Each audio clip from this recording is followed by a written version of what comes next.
দর্শক, আসসালামু আলাইকুম। কেমন আছেন সবাই? আশা করি সবাই ভালো আছেন। আল্লাহর রহমতে আপনাদের দোয়া আমিও খুব ভালো আছি।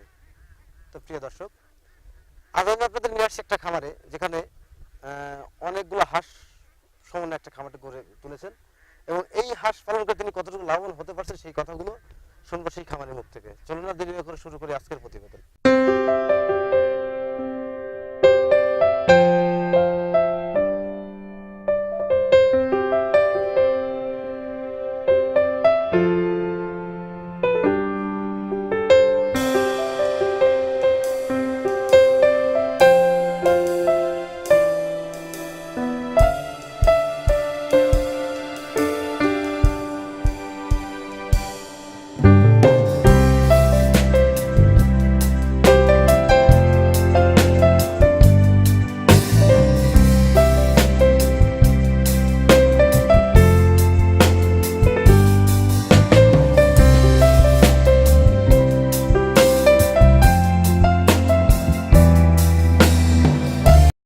দর্শক, আমার সামনে যে দাঁড়িয়ে আছেন এবং খোলা বিলের মাঠে যে খামারটা দেখছেন, এখানে কতগুলো হাঁস পালন করা হয়, কি জাতের হাঁস পালন করা হয় এবং হাঁস পালন করে তিনি কতটা লাভবান হতে পারছেন সেই কথাগুলো শুনবো।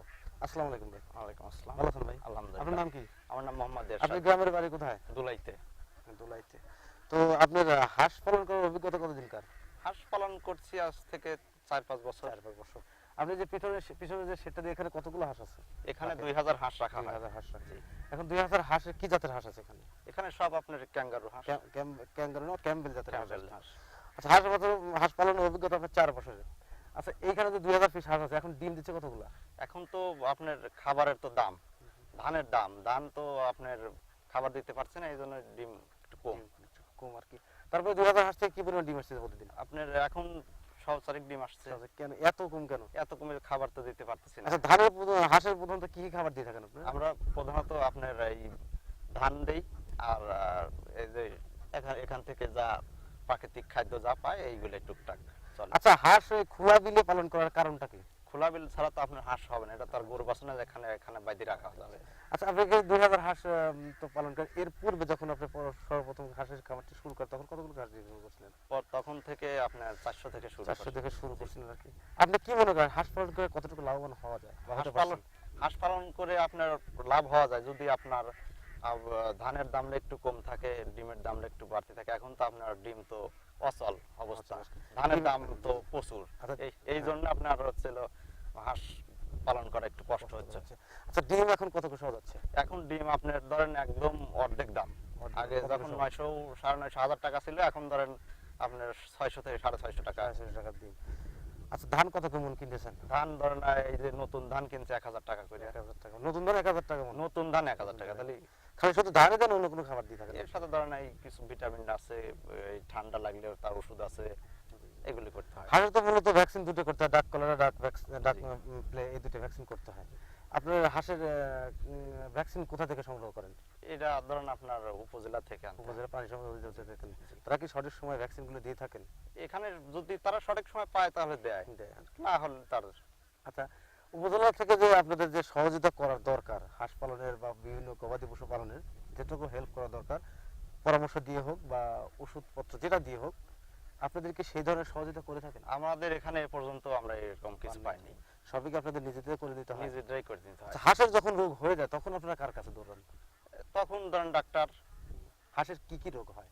হাঁসের ধরেন আপনার মূলত ঠান্ডা লাগে, তারপরে আপনার এই যে পাও পড়া রোগটা আছে, এগুলি হয়। পাও পড়া রোগটা বেশি। হাঁসের রোগ তো পাও পড়া রোগ হয় এবং ঠান্ডা লাগে বা মাথা ফুলে যায়, বিভিন্ন ধরনের রোগ লাগে। এটা ভ্যাকসিনের সমস্যা থাকে, কিন্তু ভ্যাকসিন করার পর যখন 3-4-6 মাস পরে যখন এই সমস্যা হয়, এই সমস্যার জন্য আপনারা কি করেন?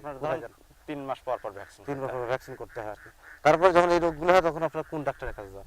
বিভিন্ন ডাক্তার আছে, তাদের কাছে ওষুধ নিয়ে শুরু করেন। আশা করি সেই সবগুলোতে সমাধান হয়ে যান। সমাধান হয় না, এখন ওষুধের সার্ভিস কোনো নাই। আপনার পূর্ব অভিজ্ঞতা 4-5 বছরের, আপনার শুধু ধান খাওয়ায় এতগুলো ডিম আসে না অন্য কিছু? শামুক আনা হয় বাড়ি থেকে। কোথা থেকে শামুকগুলো? এই আপনার নদী অঞ্চলে যে মাছ টাছ মারে তাদের কাছ থেকে। আপনি কি মনে করেন আপনার এই 2000 হাঁস থেকে কি পরিমাণ ডিম আসবে? আপনার 1200-1400 ডিম আসবে। 1200 ডিম আসবে। তখন আপনি কত টাকা ডিম বিক্রি প্রতিদিন? প্রতিদিন আপনার ডিমের সাথে তো এখন আয় হবে, হিসাব হবে। এখন তো ডিমের বাজার যেরকম সেরকম। এই সিজনে এখন এরকম ডিমের দাম না পূর্বে এরকম ছিল? এই যে আপনার এই কারণে এরকম ডিমের দাম কি হয়েছে, কারণে এটা হচ্ছে? এই যে করোনা ভাইরাসের জন্য। করোনা ভাইরাসের সমস্যার জন্য। এই যে আচ্ছা, এই সমস্যা যদি বিগত আরো 2 4 5 6 মাস থাকে যায়, তখন আপনারা কি কি করবেন বা আপনাদের মনোভাবটা কি হবে? তখন তো তাহলে তো বুঝতেই পারতেছেন যে আমাদের অবস্থাটা কত দূর যা দাঁড়াবে। ধানের দাম ডিমের দাম না থাকলে অবস্থা কোথায় যা দাঁড়ায়। ধানের দাম ডিম বৃদ্ধি পাওয়ার কারণ এবং ডিমের দাম কমে যাওয়ার কারণটা কি? এখন ডিম তো আর আপনার বাইরে যাইতে পারছে না, যেমন ডিম ঢাকায় যায়, এখন তো যাওয়ার সমস্যা, সম্ভব না। এই জন্য মানুষ বাইরে পারতেছে না, দেখো, খাবে সবকিছু কিটা। আবদ্ধ অবস্থায় হচ্ছে, লকডাউনে পড়ে রয়েছে, যার জন্য সমস্যাটা তৈরি হয়েছে আর কি। প্রিয় দর্শক, খামারি ভাইয়ের সাথে অনেক কথা বললাম। তিনি বললেন যে তারা যে সমস্যাগুলো পড়ছেন, এই করোনা ভাইরাসের সমস্যা যদি থেকে থাকে বা এখনো আরো 2 4 6 মাস থাকে, তাহলে তারা বিপুল পরিমাণ অর্থের ক্ষতির সম্মুখীন হবেন। পাশাপাশি তারা হয়তো বা আমার মনে হয় না তারা এত টাকা ব্যয় করে হাঁসের খামারটি করে তুলবে না, কারণ যেখান থেকে ইনভেস্ট করার পর যদি ইনকাম না আসে, সেই কাজটা মনে হয় লোকে করতে চায় না। তাই কথার খামারির কথা শুনে বুঝতে পারলাম। আচ্ছা, আপনি 2000 হাঁস থেকে যদি 1400 ডিম আসে সাপোজ, তখন আপনি কত টাকা ডিম বিক্রি করুন তাও আনুমানিক? আনুমানিক সেটা তো বাজারের সাথে হবে। কত, তারপর আনুমানিক কত টাকা বিক্রি করবেন আপনার- এখনকার বাজারেই বলি? এখন আপনার 1400 ডিম হলে আপনার 7,000 টাকা। আপনি 2000 পিসের হাঁসের কতগুলো ধান লাগতেছে? আপনার এখন তো 8 মণ ধান লাগতেছে প্রতিদিন। 8 মণ লাগতেছে। 8 মণ ধান তো প্রায় 8000 টাকা। 8,000 টাকা আপনি এখন এই হিসেবে টোটালি লস, পুরাটাই লস। পুরোটাই লস হচ্ছে আর কি। আপনি কি মনে করেন এই হাঁস থেকে আপনি লাভবান হতে পারবেন বা আশা আছে? আশা আছে, এখন কি হবে সেটা বাইরে সেটা ওরা তো জানে আর কি। ভাই। তবে এই সমস্যার সমাধান হলে হয়তো বা আপনারা হয়তো আশার বা। মুখ দেখতে পারবেন আর কি। এই একটা আশায় বসে এই আছে। বসে আছেন। আচ্ছা, এই যে এই বিলে যে রাখেন হাঁস, বিলে হাঁস কি খায়? বিলে আপনার এই যে গুড়ে শামুক আছে, পোকা মাকড় আছে, এইগুলা আবার এই যে যখন ধান কাটবো তখন এই ধান টান 2-4টি খাবে। আপনাদের প্রতি বছরই এই সমস্যা হয়ে থাকে না শুধু এবারকার বছরে এই সমস্যা হচ্ছে? এবারকার বছরটাই বেশি, মানে খুব দুর্যোগে যাচ্ছে। এত দুর্যোগ কোনো বছর গিয়েছে কিন্তু এত না। আপনি এই 2000 হাঁস পালন করে এখন কি পরিমাণ মাসে কি পরিমাণ ক্ষতির সম্মুখীন হচ্ছেন, কত টাকার? আপনার প্রতি মাসে আপনার প্রায় প্রতি মাসে 2 লক্ষ টাকা লস হচ্ছে। আচ্ছা, এরকম কয় মাস চলতেছে আপনাদের এরকম? আপনার এরকম এই তো এটা দিয়ে 2 মাস যাচ্ছে। 2 মাস যাচ্ছে আর কি। প্রিয় দর্শক, হাঁস পালন করে লাভবান হওয়া যায় সঠিক পদক্ষেপ, সঠিক পরিচর্যা যদি করা যায়, সেক্ষেত্রে হাঁস পালন করে লাভবান হওয়া যায়।